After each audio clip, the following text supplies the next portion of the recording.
Hello guys, welcome back to Rich Tutorials.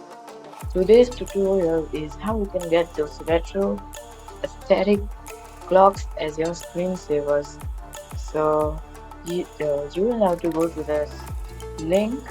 It is in the description and in the pin comment.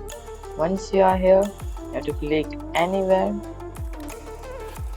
Then you will shortly be redirected to this site, the, the screensaver one. Not the mobile one, right? You have to do it on your Windows. So the screensaver one, and from here, download, let it download. You have to open the zip file. You have to copy it, paste it anywhere you like. I will paste it here. Once you have this file copied, you have to go here, show more options, and install. You have to run it, then it will pop up here. Use click below if it is not already selected, and it's done.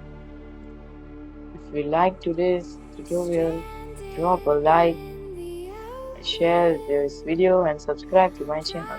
Thanks for watching.